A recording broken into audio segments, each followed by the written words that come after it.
मैं मनोज साहचार्य हिंदी विभाग राजा सिंह महाविद्यालय सिवान। आज के व्याख्यान में स्नातक द्वितीय वर्ष कला विज्ञान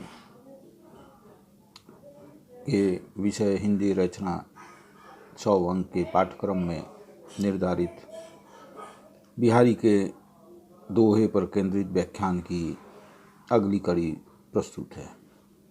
छात्रों, विगत व्याख्यान में हम लोगों ने चर्चा की थी कि बिहारी रीतिकाल के लोकप्रिय कवियों में से एक हैं। आप लोगों को जानकारी है कि कुल 713 दोहे लिखकर ही जिसे बिहारी सतसई के रूप में जाना जाता है, उन्होंने जो यश प्राप्त किया, जो प्रसिद्धि प्राप्त की, वो बिरले कवियों को ही नसीब होता है। इस अर्थ में वो बहुत भाग्यशाली रहे। भाग्यशाली क्यों कहें? उनकी कविताओं का, उनके दोहों में जो समाज शक्ति है, छोटी पंक्तियों में बड़ी से बड़े बातों को कह देने की जो शक्ति है, जिसे कल्पना की आचार्य रामचंद्र शुक्ल ने कल्पना की समाहार शक्ति कहा है, भाषा की समाज शक्ति कहा है, उन्होंने इन शक्तियों का ऐसा प्रयोग किया है, दक्षतापूर्ण प्रयोग किया है कि छोटे छोटे दोहे भी गंभीर से गंभीर भावों को अभिव्यक्ति करने के लिए सक्षम है। इनके दोहों के बारे में कहा जाता है कि एक प्रसिद्ध लोकोक्ति है कि सतसैया के दोहरे जियो नाविक के तीर, देखन में छोटन लगे घाव करे गंभीर।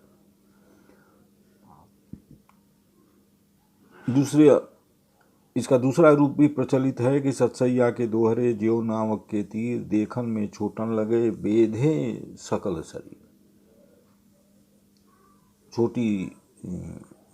छोटे विधान में बड़े भावों को सुगुम्फित कर उसमें भर कर प्रस्तुत करने की कला जो बिहारी के पास है, वो दूसरे कवियों को नसीब नहीं है और इसी कारण वो प्रसिद्ध भी हुए। जैसा कि विगत व्याख्यान में यह चर्चा की गई थी कि उस समय राजाओं के आश्रय में रचनाएं होती थी, तो स्वाभाविक है राजाश्रय में की गई रचनाओं की अपनी सीमा होती है। उस सीमा से बिहारी भी बंधे हुए थे। उनकी कविताओं में श्रृंगार के दोनों पक्षों के पद मिलते हैं, ज़्यादा संयोग पक्ष के मिलते हैं। इसके अतिरिक्त भक्ति और नीति संबंधित दोहे भी उनकी सतसई में उपलब्ध हैं। खासकर इन्होंने ब्रजभाषा में अपने दोहों की रचना की है और ब्रजभाषा का उपयोग उसके पूर्व सूरदास कर चुके थे।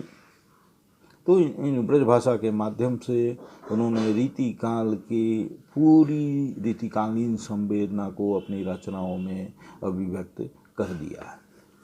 खैर, ये तो उनके कविताओं के विषय में, उनके दोहों के विषय में हो गया। जो दोहा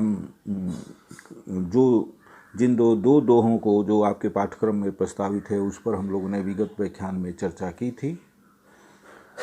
अब अगले दोहे पर हम लोग अपनी चर्चा केंद्रित करते हैं। तीसरा दोहा जो आपके पाठ्यक्रम में प्रस्तावित है कि तजी तीरथ हरि राधिका तन दूती करी अनुराग।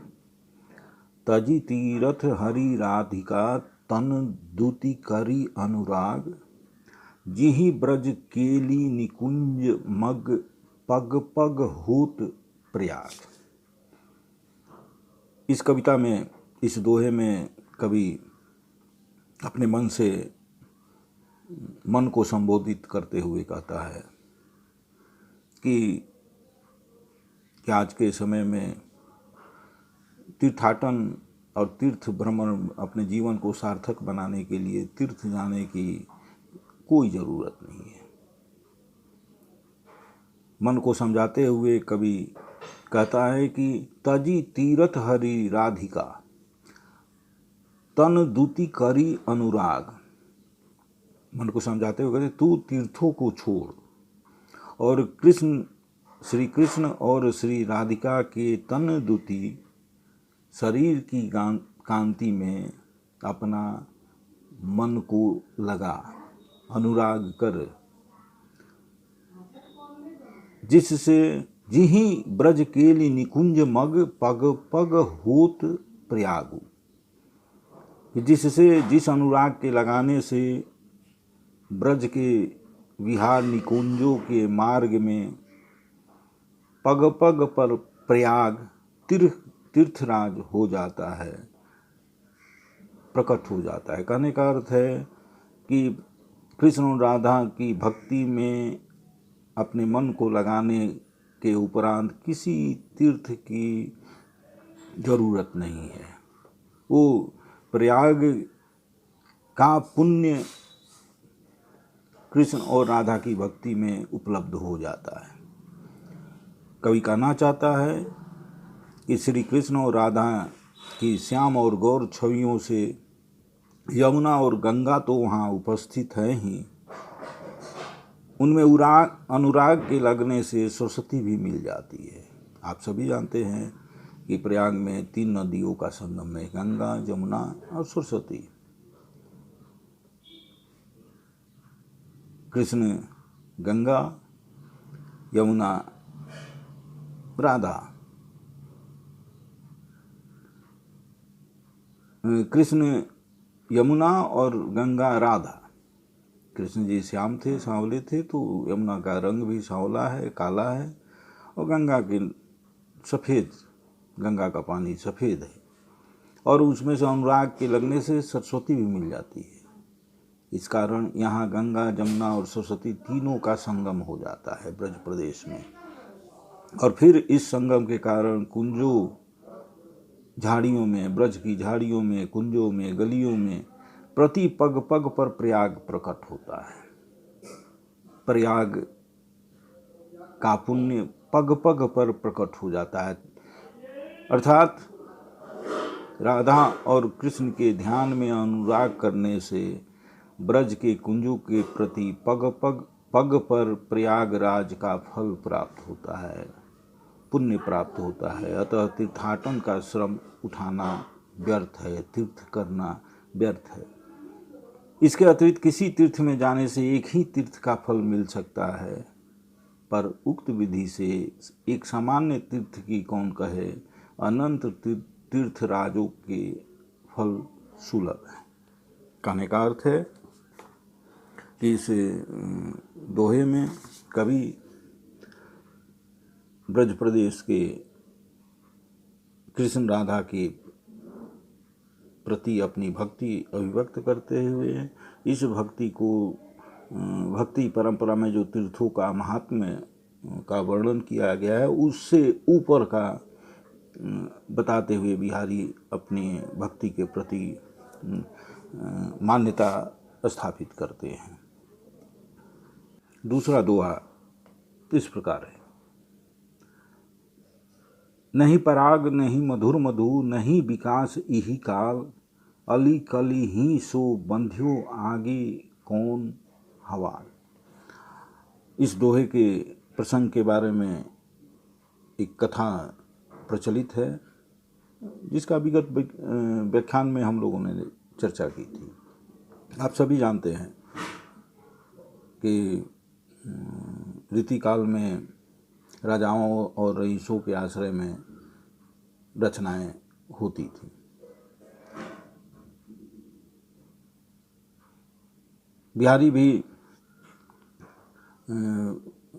बिहारी के भी कई आश्रयदाता राजा हुए। उन्हें कुछ काल तक जहांगीर के दरबार में रहने का शुभ अवसर प्राप्त हुआ। वे शाहजहाँ के कृपा पात्रों में थे। 1620 ईस्वी में शाहजहाँ के पुत्र जन्मोत्सव पर सारे देश के अनेक नरेश आमंत्रित हुए थे। बिहारी को उस आयोजन में अपनी काव्य प्रतिभा का परिचय देने का अवसर मिला, जिससे प्रसन्न होकर अनेक राजाओं ने उनको थोड़ी थोड़ी वृत्ति बांध दी, उन्हें पुरस्कृत किया। 1621 ईस्वी में नूरजहाँ की चालबाजियों के कारण शाहजहाँ को आगरा छोड़ देना पड़ा और इसके बाद साथ ही बिहारी को भी मुगल दरबार से संबंध टूट गया। इसके उपरांत उनका जीवन कुछ काल तक बड़ी अनिश्चित स्थिति में रहा। 1635 ईस्वी के आसपास अपनी वृत्ति के लिए जयपुर के दरबार में गए, जहां महाराज जय सिंह राज्य की सारी चिंताओं से दूर अपनी नई रानी में डूबे हुए थे, नई रानी के साथ भोग विलास में डूबे हुए थे।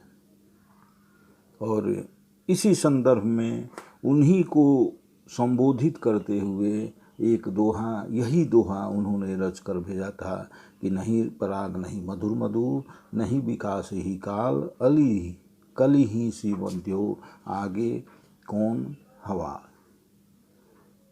इस दोहे ने महाराज पर जादू का सा असर किया और वे अंतःपुर से निकलकर फिर राजकाज देखने लगे। बिहारी पुरस्कृत हुए और भविष्य में इस प्रकार के प्रत्येक दोहों पर एक स्वर्ण मुद्रा पुरस्कार स्वरूप देने का आश्वासन भी मिला। इस अर्थ में इस दोहे की प्रसिद्धि है। इस दोहे में भंवरे के ब्याज से कवि राजा को इंगित करते हुए, संबोधित करते हुए भंवरे के बहाने अपनी बात अन्योक्ति के माध्यम से प्रस्तुत करता है कवि कि नहीं पराग नहीं मधुर मधु, नहीं विकासु इही का। न तो इसमें अभी पराग है, न मधुर मधु मीठा मकरंद और सरसता है, अभी पुष्प रज और अभी विकसित ये फूल अभी विकसित नहीं हुआ है। ना विकासु यही का, न विकास इसकी खिलावट या अर्थात यौवन के कारण अंगों में प्रफुल्लता ही है, अभी विकसित नहीं हुआ है। ये जो पुष्प है जिस पर भंवरा सब कुछ छोड़कर उसका रसपान के लिए आसक्त हुआ है, वो अभी पूर्णतः नहीं खिला है। उसके पराग विकसित नहीं हुए हैं, ना उसमें मीठापन आया है, ना पूर्णतः खिला हुआ है। अली कल ही सो बंध्यो, आगे कौन अले। हे भ्रमर, तुम ऐसी कंज की कली ही से बंधा है, अभी कली है, जो फूल खिलना बाकी है, अपने सब कर्तव्य छोड़कर उसी में मग्न हो गया है, लवलीन हो रहा है। आगे कौन हवा, तो आगे चलकर जब इसमें पराग मकरंद और विकास का आगमन होगा, जब यह फूल पूर्णतः विकसित होगा, तब तेरी क्या दशा होगी। इसे ब्याज से भंवरे के बहाने कवि राजा को संबोधित करते हुए ये कह रहा है कि अभी तो न फूल खिला है, न पराग स्वीत हुआ है, न उसमें मीठापन आया है, और भी यह स्थिति है तो आगे और क्या हाल होगा। इस वचन को सुनकर राजा कर्तव्य से जो विमुख हुआ था, कर्तव्यरत होता है और उसमें से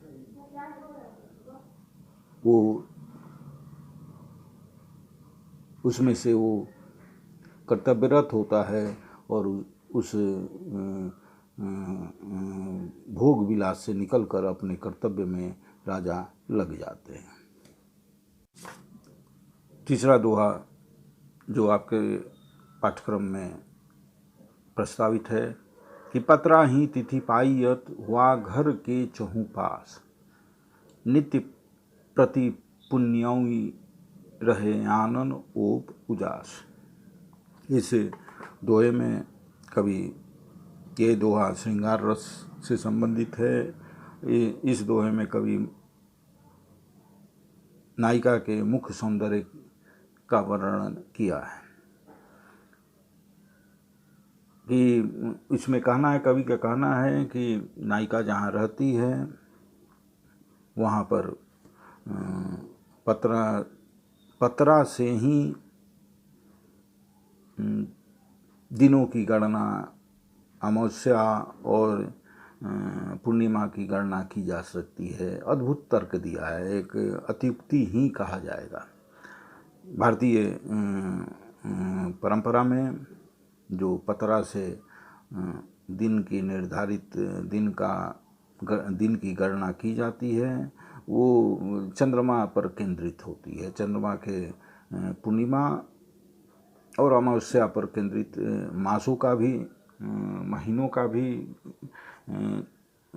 आधार होता है। कृष्ण चंद्रमा की गति पर ही सब कुछ निर्भर करता है। भारतीय परंपरा में जो तारीख और महीने का निर्धारण होता है चंद्रमा की गति पर निर्भर करता है।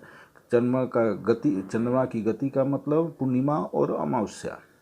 यहाँ समस्या ये है कि नायिका जहाँ रहती है वहाँ पर चंद्रमा और अमावस्या का पता ही नहीं चलता वहाँ, क्योंकि नायिका के मुख का सौंदर्य ऐसा है कि चांदनी ऐसा हमेशा वहाँ पर वहाँ का परिवेश चांद की चांदनी से आच्छादित रहता है। चांद नायिका का मुख, तो स्वाभाविक है कि जब उसके मुख की चमक हमेशा वर्तमान रहती है तो वहाँ पतरा से ही तिथि का अंदाज़ा लगाया जा सकता है। कवि यही कहता है, नायिका के मुख की प्रशंसा करते हुए कहता है कि नायिका के घर के आसपास तिथि के जानने के दो साधन हैं। एक तो तिथि पत्र और दूसरा चंद्रमा के उजास होने का समय। उजास मतलब निकलने का समय। पर नायिका के घर के पास केवल पतरे से ही तिथि जानी जा सकती है, क्योंकि वहाँ तो मुख की चमक के उजाले से नित्य प्रति पूर्णिमा ही रहती है। रात भर चांदनी का सा प्रकाश छाया रहता है, जिससे किस समय चांदनी का उजाला प्रारंभ हुआ यह लक्षित नहीं होता, यह पता नहीं चलता है। स्पष्ट है कि इसमें बिहारी ने नायिका के सौंदर्य को इस चमत्कृत ढंग से, अलंकृत ढंग से प्रस्तुत किया है जो एक अपने आप में अलग तरह का है। अगला दोहा है कि पाए महावर दैन को नाइन बैठी आए, फिरी फिरी जानी महावरी एड़ी मिड़ती जाए। इस पद में भी ये भी श्रृंगार वर्णन है, नायिका के सौंदर्य का चित्रण है। इसमें एक सखी दूसरे सखी से कहती है कि आपस में बातें करती हैं और उसमें कहती है कि पाए महावर दैन को नाइन बैठी आए। पाए महावर एक गाढ़े रंग की रुई को भली भांति से भिगोकर नाइने गोली सी बना लेती है और पाँव में महावर लगाते समय वे इसे ही मलमल कर रंग निचोड़ती हैं, लगाती हैं। इसी रुई की गोली को महावरी कहते हैं। जैसे हम लोग देखते हैं कि गांव में अलता लगाने की, पैर की एड़ी में अलता लगाने की प्रक्रिया, अलता लगाई जाती है। कोई भी शुभ तिथि आती है, शुभ पर्व आता है तो स्त्रियों के पैरों में अलता लगाया जाता है, शुभ भी माना जाता है।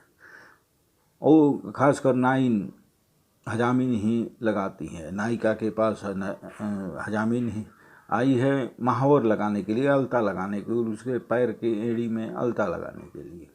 लेकिन उसके पैर की एड़ी की ललाई पहले ही से ऐसी है कि उसे लगता है कि अलता लगा हुआ है। अलता लगाने के पूर्व, महावर लगाने के पूर्व उसे धोकर साफ किया जाता है। वो नायिका के पैरों को यह समझकर साफ कर रही है कि पहले का लगाया हुआ महावर है, अलता है जो लाल है, उसको साफ करने के बाद ही नया ताज़ा महावर लगाया जा सकता है। वो बार बार उसे साफ करती है, लेकिन वो तो महावर नहीं है, वो उसके पैर का ही रंग, उसकी एड़ी का ही रंग महावर जैसा है। इसलिए वो बार बार कोशिश करती है, लेकिन वो महावर छूटता नहीं है, महावर रहे तब न छूटे, वो तो स्वाभाविक रंग है उसका। कवि इसी को अभिव्यक्त करता है कि नायिका के पैर की का रंग ऐसा है कि उस पर महावर भी, महावर ऐसा पहले ही से है कि पाए महावर दैन को नाइन बैठी आए, फिरी फिरी जानी महावरी एड़ी मिड़ती जाए। सखियाँ नाइन का परिहास करती हुई नायिका की एड़ी की ललाई की आपस में प्रशंसा कर रही हैं। पाँव में महावर देने को नाइन आकर बैठी है, पर नायिका की एड़ी का रंग ऐसा लाल है कि उसको उसमें और महावर की गोली से कुछ भेद नहीं प्रतीत होता। अतः भ्रम के कारण वह एड़ी को फिर फिर महावर की गोली समझकर मिड़ती रहती है। अब शेष 4 दोहों की चर्चा हम सब अगले व्याख्यान में करेंगे। धन्यवाद।